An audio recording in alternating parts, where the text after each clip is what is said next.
40 लक्षपेक्षा अधिक महिलांपर्यंत आज या योजनेचा लाभ पोहोचत आहे आणि ही योजना सुरू झाल्यापासून त्याची चांगल्या पद्धतीनं स्क्रुटिनी करणं, 2.5 लाखापेक्षा कमी उत्पन्न असणारे, 1 लाखापेक्षा कमी उत्पन्न असणाऱ्या माता भगिनींचे फॉर्म भरून घेणं, ते ऑनलाईन करणं, आधार सीडिंग करणं, अशा पद्धतीनं ते केलं गेलेलं आहे। त्याच्यामुळे कुठेही स्क्रुटिनी ही 2.5 कोटी महिलांची किंवा लाभार्थ्यांची होणं हे शक्यही नाहीये आणि ते करणंही नाहीये, कारण आज त्या महिला 5 महिन्यापासून लाभ घेत आहेत। एक आणि दुसरी गोष्ट म्हणजे कोणाची जर तक्रार त्या संदर्भामध्ये पुढं मागं कधीही, म्हणजे आज मी आमदार म्हणून आपल्या सर्वांसोबत संवाद साधत आहे, मंत्री म्हणून मी त्या विभागाचं काम केलेलं आहे, पुढं मागं कधीही त्या संदर्भातली कुठली स्पेसिफिक तक्रार जर आली तर त्या संदर्भातला जो काही तेवढ्या पुरतची स्क्रुटिनी करण्याचा, म्हणजे उदाहरणार्थ एखाद्या XYZ जिल्ह्यातल्या 100 लाभार्थ्यांबद्दल जर तक्रार झाली तर त्या 100 लाभार्थ्यांपुरतची चौकशी करायची किंवा नाही हा सुद्धा, किंवा स्क्रुटिनी करायची किंवा नाही हा सुद्धा निर्णय हा शासन जर तशा पद्धतीचं कधी काही घडलं किंवा आलं तर त्या संदर्भामध्ये घेण्यात येईल। कुठेही स्क्रुटिनीचा विषय येत नाही।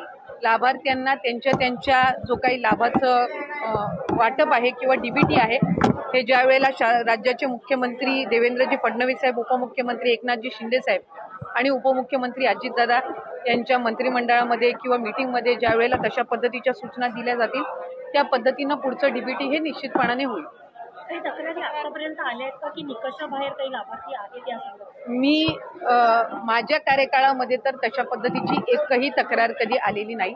आता आचारसंहितेच्या या मधल्या 1.5 महिन्याच्या 2 महिन्याच्या कालावधीत काही आल्या असतील तर त्या संदर्भातली मला काही माहिती नाहीये, पण तक्रारी आल्या तर त्याचं कशा पद्धतीने त्या स्क्रुटिनाइज करायच्या याचा निर्णय जो आहे ते शासन आणि जे संबंधित विभाग आहे ते त्या पद्धतीनं करतील। पण अशा पद्धतीची तक्रार ही कुठेही विभागाकडे मी त्या ठिकाणी पदावर असताना तरी प्राप्त झाली नव्हती।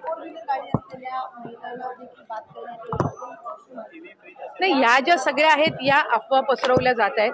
शेवटी कुठले निकष कशा पद्धतीनं लावले जातील, कशा पद्धतीनं बदलले जातील, कशा पद्धतीनं कुठली जर एखादी तक्रार आली तर त्या संदर्भातली कशी स्क्रुटिनी केली जाईल हा निर्णय शासनाचा आणि विभागाचा राहतो।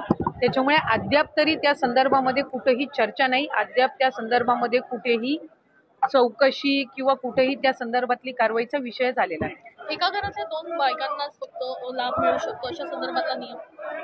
अशा संदर्भातला नियमही नाहीये। आपण जर GR मध्ये बघितलं तर 2.5 लाखापेक्षा कमी उत्पन्न असणारे, रेशन कार्ड त्यांचं पिवळं किंवा केशरी किंवा उत्पन्नाचा दाखला असणारे, अशी सगळी स्क्रुटिनी होऊन आम्ही सुरुवातीपासून एक गोष्ट म्हणत आलो की 2.5 कोटीपर्यंत लाभार्थी हे मॅक्सिमम असू शकतात आणि त्या पद्धतीनं जर आपण बघितलं तर रजिस्ट्रेशन मध्ये सुद्धा आम्ही शेवटचं DBT 9 ऑक्टोबरला ज्यावेळेला केलं त्यावेळेला 2,34,00,000 महिलांना आम्ही DBT केलेलं होतं, म्हणजे साधारणपणे त्या आकड्याच्या आपण जवळपास आहोत।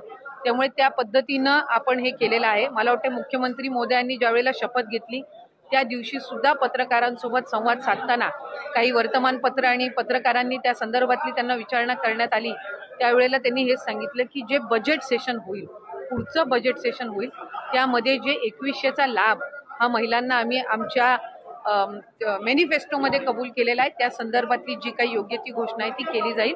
आता 1500चा लाभ आहे आणि जे लाभार्थी आहेत जे व्हेरीफाईड झालेले आहेत, ज्यांना गेल्या महिन्यांपासून लाभ मिळत आहे त्या पद्धतीनं त्यांना मिळत आहे। एकूणच या योजनेसंदर्भात विरोधक आता पुन्हा एकदा आक्रमक होताना बघायला मिळतात, टीका टिप्पणी करताना बघतायत की आता निवडणुका झाल्यात, आता या संदर्भात अनेक खरं तर नियम जे आहेत ते लागू करण्यात येतील अशा संदर्भातले आरोपही होतात। एक तर विरोधकांनी सुरुवातीपासूनच या योजनेवर टीका केली। ज्या वेळेला 28 जून रोजी ही योजना जाहीर झाली त्यावेळेला सुद्धा त्याच्यावर टीका करण्यात आली। स्वतः त्या योजनेवर टीका केली की 15